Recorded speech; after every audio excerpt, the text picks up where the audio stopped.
News नशा, आदत हर खबर की। दोस्तों नमस्कार, मैं हूं विनीता यादव। आपको याद होगा कि कैसे सुप्रीम कोर्ट ने इलेक्टोरल बॉन्ड को लेकर एक बड़ा फैसला सुनाया। लोगों में उम्मीद भी जग गई कि इलेक्टोरल बॉन्ड जैसी प्रक्रिया जो है वो देश के लिए मुनासिब नहीं है, और इन्हीं सब चीजों के चलते सवाल ये उठने लगे कि अब देखते हैं कैसे बैंक अब अपनी पूरी डिटेल वो सामने रखेंगे जिसमें किस किस ने किस किस नेता को कितना धन दिया है। अब ये बात जब सामने आने की बात आई है तो यहाँ पर एक मामला गड़बड़ा गया है। यहाँ पर सुप्रीम कोर्ट को सख्ती से ये कहना पड़ रहा है कि अब वो उन पर अवमानना का मुकदमा चला सकते हैं। किन पर ये मैं आपको बताऊंगी, लेकिन पहले मैं आपको याद दिला दूं, आप जानते हैं इलेक्टोरल बॉन्ड कैसी प्रक्रिया है। उसको लेकर सुप्रीम कोर्ट ने कहा था कि ये गैर संवैधानिक है। The anonymity of the contributor is intrinsic to the electoral bond scheme. The electoral bond scheme is not distinguishable from other modes of contributions through banking channels such as checks, transfer through the electronic clearing system, or direct debit if the anonymity component of the scheme is struck down. Thus, the electoral bond scheme 2018 will have to be struck down as unconstitutional. एक बड़ा फैसला उन्होंने सुनाया था, electoral bond पर रोक लगा दी थी। इलेक्टोरल बॉन्ड जो कि दरअसल कोई भी किसी नेता को कोई फंड देना चाहता है तो वो बैंक में एक पर्ची ऐसी बनवाएगा जो कि उसको पैसा वो देगा और उसको पर्ची मिलती है, लेकिन और वो पैसा जिस नेता के पास, जिस पार्टी के पास जाना है वो उसके पास चला जाएगा। उसके बाद उसकी पूरी की पूरी जानकारी जो है वो सीक्रेसी मेंटेन रहेगी, किसी को नहीं पता होगा किसने किसको कितना धन दिया। इस बीच में बीजेपी को जितना धन मिला उसके तमाम आंकड़े हम आपके साथ पहले भी साझा कर चुके हैं। कैसे बीजेपी की बम्पर यहाँ पर जीत नजर आने लगी धन मिलने में, पार्टी को इतना पैसा मिला। अब उसके ही मुकाबले में अगर देखा जाए, जहां पर 100% अगर बीजेपी को मिल रहा है तो 5% के मोड में कांग्रेस को मिला। यानी कि इलेक्टोरल बॉन्ड का सबसे बड़ा फायदा अगर किसी को हुआ तो वो सीधे सीधे बीजेपी को हुआ। दरअसल उस तमाम प्रक्रिया के बाद में ही इलेक्टोरल बॉन्ड की इस खबर ने इतना हंगामा मचा दिया कि सवाल ये उठने लगे कि बीजेपी को इसका एक बड़ा नुकसान अब देखने को मिल सकता है। इन दिनों में किस तरह से कितने लोग बीजेपी को बड़ा फंड करने की तैयारी कर रहे होंगे वो अब नहीं कर पाएंगे। ऐसी तमाम चर्चाएं सामने आने लगी। अब जब इलेक्टोरल बॉन्ड को लेकर सुप्रीम कोर्ट ने ये फैसला सुना दिया था कि इस पर रोक लगाई जाए और बैंक को ये बोला कि भाई आप पूरी डिटेलिंग शेयर करेंगे, किसने कितना पैसा किसको दिया है इसका पूरी जानकारी सामने आप ला करके देंगे। लेकिन उसके बाद क्या होता है मैं आपको बताती हूँ। मुख्य न्यायाधीश डीवाई चंद्रचूड़ की अध्यक्षता वाली पीठ ने एसोसिएशन फॉर डेमोक्रेटिक रिफॉर्म्स, इस संस्था की ओर से 7 मार्च को सुप्रीम कोर्ट में अवमानना याचिका दायर की, जिस पर कोर्ट ने संज्ञान लिया। कोर्ट में याचिका एडीआर की तरफ से वकील प्रशांत भूषण पेश हुए।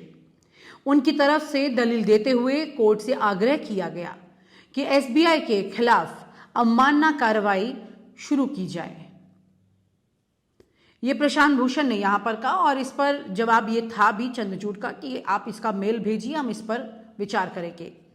दरअसल ये खबर पीटीआई के मुताबिक सामने आई है कि किस तरह से गुरुवार को सुप्रीम कोर्ट में एडीआर संस्था की ओर से एसबीआई के आवेदन को चुनौती दी गई, जिसमें राजनीतिक दलों की ओर से भुनाए गए हर चुनावी बॉन्ड की डिटेल का खुलासा करने के लिए 30 जून तक का समय बढ़ाने की मांग की गई। 30 जून। इस याचिका में स्टेट बैंक ऑफ इंडिया के खिलाफ अवमानना कार्यवाही का आग्रह किया गया है। एडीआर ने यह कदम एसबीआई की ओर से चुनावी बॉन्ड पर डाटा प्रस्तुत करने के लिए अतिरिक्त समय की मांग करने के बाद उठाया है। 30 जून यानी कि चुनाव खत्म हो चुके होंगे, आप अंदाजा लगा लीजिए। वरिष्ठ वकील प्रशांत भूषण ने कहा कि एसबीआई की तरफ से दायर याचिका 11 मार्च के लिए लिस्टेड होने की संभावना है, इसलिए अवमानना कार्यवाही के लिए दाखिल आवेदन पर भी एक साथ सुनवाई की जानी चाहिए। इस पर मुख्य न्यायाधीश चंद्रचूड़ ने कहा कि कृपया आप एक ईमेल भेजिए, मैं आदेश पारित करूंगा। जैसा मैंने आपको कहा कि उन्होंने प्रशांत भूषण को मेल करने के लिए कहा। एसबीआई ने 4 मार्च को शीर्ष अदालत का रुख किया था और चुनावी बॉन्ड की डिटेल का खुलासा करने के लिए 30 जून तक का समय मांगा था। इस पर प्रशांत भूषण ने ऑब्जेक्शन किया है। 30 जून बहुत ज़्यादा आगे तारीख हो जाएगी, चुनाव हो चुके होंगे। कोर्ट ने चुनावी बॉन्ड मामले में ये फैसला सुनाया था। 15 फरवरी को ये फैसला सामने आया था इलेक्टोरल बॉन्ड को लेकर कि ये गैर संवैधानिक है। चुनावी बॉन्ड के मामले में 15 फरवरी को सुप्रीम कोर्ट ने एडीआर और बाकी अन्य की तरफ से दायर याचिकाओं पर सुनवाई करते हुए ये ऐतिहासिक फैसला सुनाया था। शीर्ष अदालत ने 2018 की चुनावी बॉन्ड योजना को असंवैधानिक घोषित किया था। वहीं चुनाव आयोग को 13 मार्च तक इसे अपनी आधिकारिक वेबसाइट पर प्रकाशित करने का निर्देश दिया था और 13 मार्च अब आ रही है। इसी की तारीख का जिक्र हमने आपके साथ कई बार किया है। एसबीआई ने ईसीआई को नहीं दी चुनाव बॉन्ड मामले में कोई जानकारी, यानी कि इलेक्शन कमीशन को कोई जानकारी नहीं दी। केंद्र सरकार के नियंत्रण बैंक की ओर से अभी तक भारत के निर्वाचन आयोग को कोई जानकारी नहीं दी गई है। जी हां, जब सुप्रीम कोर्ट के 15 फरवरी को दिए आदेश के अनुसार ऐसा करना उन्हें जरूरी था। कोर्ट ने अपने पिछले महीने के आदेश में एसबीआई को 6 मार्च तक चुनाव आयोग को विवरण देना था। ये पूरी डिटेलिंग बतानी थी, किसने कितना पैसा दिया, ये बैंक ने पूरी जानकारी देनी थी चुनाव आयोग को, लेकिन उन्होंने नहीं दी है। अपनी वेबसाइट पर ये डिटेल नहीं डाल पाया है चुनाव आयोग। यानी कि अभी तक सुप्रीम कोर्ट ने जो कहा उस पर कुछ भी कदम नहीं उठाया गया है। अब यहां पर देखना यह है कि प्रशांत भूषण जब ईमेल कर रहे हैं चंद्रचूड़ जी को, तो फिर उसके बाद में किस तरह से वो इस पर एक्शन लेंगे, जबकि चुनाव बिल्कुल सर पर है। कोड ऑफ कंडक्ट कभी भी लग सकता है और ऐसी स्थिति में चुनाव आयोग के पास ये जानकारी जब आती है और वो इसे अपनी वेबसाइट पर डालते हैं, उसमें भी वक्त लगेगा। यहाँ पर ये कार्रवाई कोर्ट में चल रही है। एक ये फैसला पलट सकता है बहुत कुछ, इतना कुछ पलट सकता है कि आप हैरान हो जाएंगे। चोर है, चोर है, FBI चोर है, चोर है, चोर है, FBI चोर है, चोर है, चोर है, जारी करो, जारी करो, जारी करो, जारी करो, जारी करो, जारी करो, जारी करो, जिंदाबाद, जिंदाबाद, चोर है, चोर है, चोर है, चोर है, जारी करो, जारी करो, जारी करो, जारी करो, जारी करो, जारी करो, जारी करो, जारी करो, जारी करो, जारी करो, जारी करो, जारी करो, जारी करो, जारी करो, जारी करो, जारी करो, जारी करो, जारी करो, जारी करो, जिंदाबाद, जिंदाबाद। क्या वाकई में इस वक्त लोकतंत्र को बचाने के लिए सुप्रीम कोर्ट का ये फैसला इस तरह से आ सकता है कि आप सबकी उम्मीदें ईवीएम को लेकर, उस मुद्दे को लेकर और ज़्यादा मजबूत हो जाएं? ये अपने आप में एक बड़ी बात होगी। सोचने की बात यह है कि मैं आपको ये बता दूं कि इलेक्टोरल बॉन्ड जैसा ये मामला जिस पर सुप्रीम कोर्ट अपना फैसला सुना चुका है, उसे गैर संवैधानिक बता चुका है, उसके बाद भी उस पर जिस तरह से काम हो रहा है और रिएक्शंस नहीं ढंग से आ रहे हैं, ना तो यहाँ पर बैंक सुन रहा है, बैंक नहीं सुन रहा है, इसका मतलब आप समझिए बैंक किसके अंडर आता है, फाइनेंस मिनिस्ट्री के अंदर आता है। ये भारत सरकार का बैंक है, स्टेट बैंक ऑफ इंडिया, यानी कि वित्त मंत्रालय के अंदर आता है, निर्मला सीतारमन के अंदर आता है। अगर बैंक कोई डिटेल नहीं साझा कर रहा है इलेक्शन कमीशन को, तो उसकी जिम्मेदारी किसके पास जाती है? मंत्रालय के पास जाती है। और मंत्रालय यानी सरकार किसकी है? बीजेपी की है।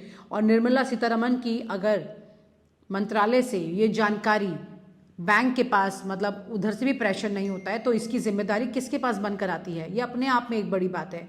समझने की ये ज़रूरत है कि इसमें इस कड़ियों में कौन कौन जुड़ा हुआ है, किस तरह से ये प्रेशर टेक्निक जो है वो वर्किंग होनी चाहिए, लेकिन नहीं हो रही है। अगर यहाँ पर टॉप में प्रधानमंत्री जी को इस बात को लेकर के कि सुप्रीम कोर्ट ने ये फैसला सुनाया है, जो कि अक्सर कई बार अब चंद्रचूड़ जी के साथ कई कार्यक्रमों में दिखाई देते हैं कि अगर उन्हें ये फैसला सुनाया है, देश के सीजीआई ने ये फैसला सुनाया है, तो उसको ध्यान रखना चाहिए, उस पर अमल करना चाहिए। तो उनके मंत्रालय को ये उनको भी मैसेज देना चाहिए बैंक को कि आप इस काम को जल्दी करें। भारत सरकार का बैंक है ये, भारत सरकार की सीधे जिम्मेदारी बनती है इसमें। अगर वो इस पर तुरंत एक्शन नहीं लेते हैं, उस पर काम नहीं करते हैं, तो यहाँ से सुप्रीम कोर्ट में क्या वाकई में वक्त रहते ऐसी एक और कोई कार्रवाई सामने आ सकती है जो कि इस वक्त मौजूदा सरकार को चिंता में डाल सकती है। चुनाव में एंटर कर रहे हैं सब, इतना प्रवेश कर चुके कि सब लोगों ने खर्चा, अपने टिकट बांटना, सब कुछ तैयार करना शुरू कर दिया है। ऐसी स्थिति में अगर सुप्रीम कोर्ट ने कोई ऐसा फैसला सुना दिया, जो कि बहुत हाइपोथेटिकल सिचुएशन है, लेकिन हो सकता है, बिल्कुल हो सकता है, सुप्रीम कोर्ट यहाँ पर कोई ऐसा फैसला सुना सकता है कि अगर अवमानना, क्योंकि यहाँ पे सुप्रीम कोर्ट की सीधे अवमानना हो रही है, वो फैसला सुना सकता है कि आप किस तरह से अगर सुप्रीम कोर्ट की अवमानना कर रहे हैं तो आप पर क्या एक्शन लिया जाए।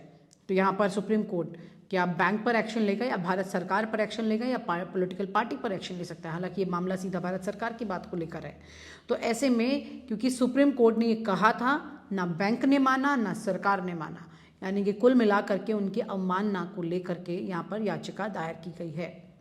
इस मामले को, इस बात को आप गहराई से समझिए कि किस तरह से इस वक्त देश के सीजीआई चंद्रचूड़ जी जो हैं, उनका एक और फैसला चुनाव से पहले बहुत कुछ बदल सकता है।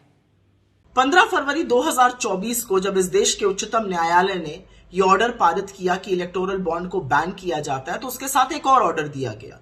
एसबीआई मतलब स्टेट बैंक ऑफ इंडिया, इस देश के सबसे बड़े सार्वजनिक बैंक को कहा गया कि वो इलेक्टोरल बॉन्ड देने वालों की सूची को सार्वजनिक करे 6 मार्च 2024 तक। करीब 21 दिन का टाइम दिया गया।